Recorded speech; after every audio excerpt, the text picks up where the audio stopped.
Hello kabibig, welcome back sa ating bagong YouTube channel. Ito ang pinakamaingay na YouTuber sa balat ng YouTube. Ako si Kabibig, maglembag-lembag ng tongue with evidence na po. BBM, hindi isinama sa photo ng Asian leaders. Naku, pumunta kasi si Pangulong Bongbong Marcos sa ASEAN Japan Summit sa Malaysia.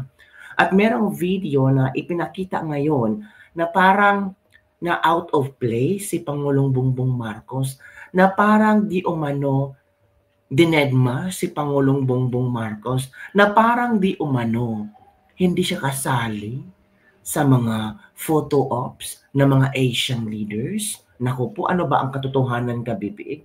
Tapos, may video ngayon na pinag-uusapan din sa social media na tila may kasamang multo.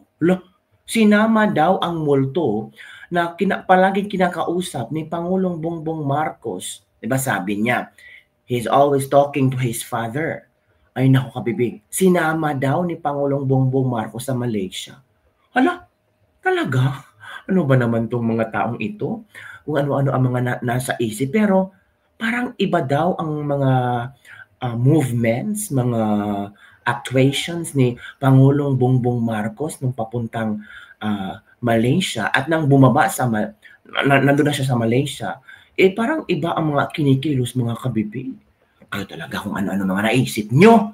Pero itong video na ito, I don't know kung nasaan si Pangulong Bongbong Marcos nito or kasali ba siya dito or excuse mo na siya, baka nagpunta ng toilet, nag-CR or nagutom or not feeling well. Pero napaghalataan talaga na hindi isinama si Pangulong Bongbong Marcos dito. Ano kaya ang rason, kabibig, no? Grabe talaga, as in super weirdo talaga, mga kabibig. Pero tingnan natin ang video, mga kabibig, ha?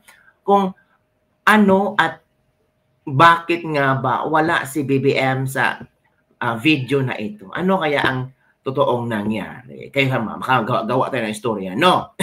Ito, kabibig, ang video na sinasabi ko sa inyo, na trending, wait mo na kabibig, hanap, ito na, ito pala yun.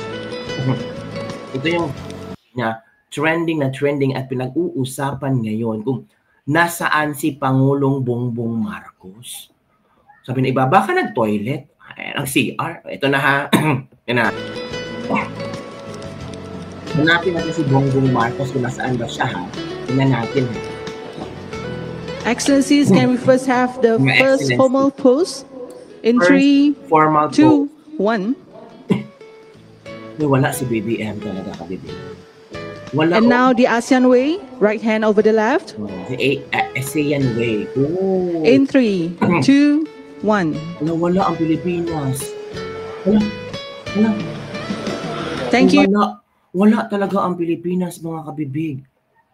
Nasaan kaya ang Pilipinas, kabibig, no? Tingnan nyo, oh. O, yan ha. O, ito ang mga komento ng ating mga netizen. Basahin natin ang komento ng ating mga netizen. Alam mo naman ating mga netizen. So, hindi nakasali ang Pinas. Nag-walk out po kasama si Trillanes para hindi mapahiya. Ito pa. Pinapa-drug test po kasi bago umaten, nag-walk out. Inggit kasi sila kasi fastest growing country daw kasi yung Pinas. Natatalo na daw natin yung ibang ASEAN country. Sabi nung presidente nating malakas ang tama. Di naman lahat ng leaders ng bansa andyan, ilang bansa lang naman niya. Pero nandun ang Pilipinas, bakit wala si BBM doon? Ito ang sinabi dito. The ASEAN way refers to the unique, informal, and non-confrontational approach to diplomacy and conflict resolution practiced with the Association of Southeast Asian Nations. It is a set of diplomatic norms and procedures that emphasizes non-interference. The principal member states do not interfere in the internal affairs of other member states. This is considered the most important element upholding state sovereignty and equality. Ayun ha. Ito yun consensus and consultation, quiet diplomacy. So yun kabibig. Hala, hindi invited yung best president in Asia. Sino ba yung best president in Asia? Ano kayo ha? Ito pa. Panoorin mo kasing maigi yung cut, di ba? Di pa buong nakuha ang mga president, ilang nilang. Basta kasi DDS, puro edit at cut lang. Yun ang sabi dito na nandyan daw si Bongbong Marcos pero hindi lang pinakita. Ito sign natin dito. High blood mo mataas, baka ma-stroke ka, tanggol sa addictos, wow ka proud ha. Ayan lang bang post na panood mo, edit at cut ng DDS. Panoorin mo kung paano pumirma, pangalawang pumirma sa Malaysia, Gonggong. Iyan lang na panood mo, nasa gitna siya. Yan edit na post. Nasa gitna daw si BBM. Wala naman sa gitna si BBM, oh. Ito na din. Nasa gitna na si BBM. Ano natin? Nandyan ba si BBM sa gitna? Wala naman, Saan banda? Baka nasobrahan kaya nawala sa isip niya. Pinag-usapan dyan ay mga modern techniques sa flood control mitigation. Di kasali si Bangag, bawal daw addict yung... Bakit ala si Bangag? Yan na ang... Well, even though na ang mga tao, yung iba, ayaw kay BBM, pero hinahanap pa rin ang representative ng Pilipinas. Ayaw nilang makasama sa picture ang son of dictator and most corrupt president of the Philippines. Uy, grabe naman. Wala na ang Pilipinas, pinaramdam na sa'yo BBM ang paurong na rating. Di ka sinali kasi walang naparusahan sa flood control. Nabuang na. First time ata wala ang Pilipinas. Late lang ba or hindi talaga sinama? Yan ka. Hindi inimbita ang Pilipinas dahil sobrang corruption. Uy, inimbita ang Pilipinas, ASEAN nga, member tayo ng ASEAN. Diba?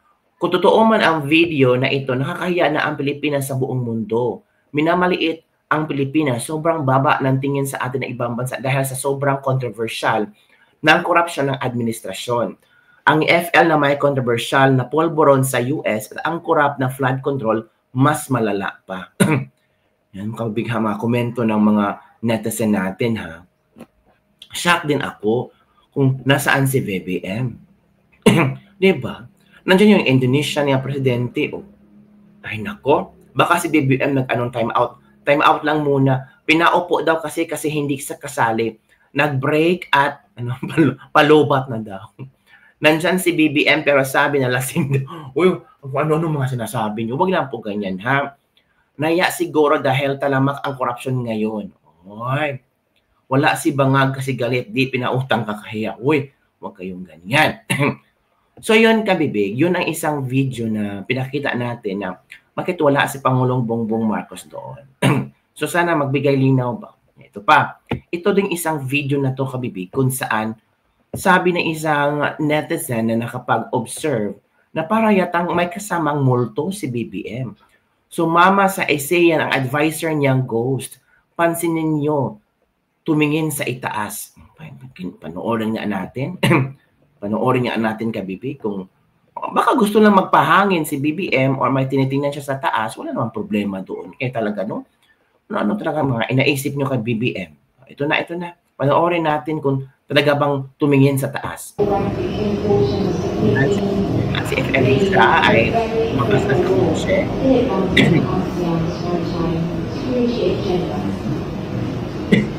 Ang banda tumingin sa taas? Wala naman na. Yan, pumasok sila. Ayan.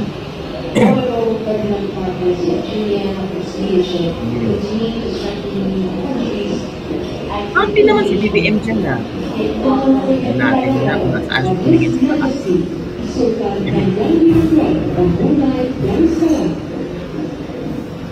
Naman ang picture sila. Ayun, tumingin sa taas si BBM dito. Natin. Dito, go. Yan.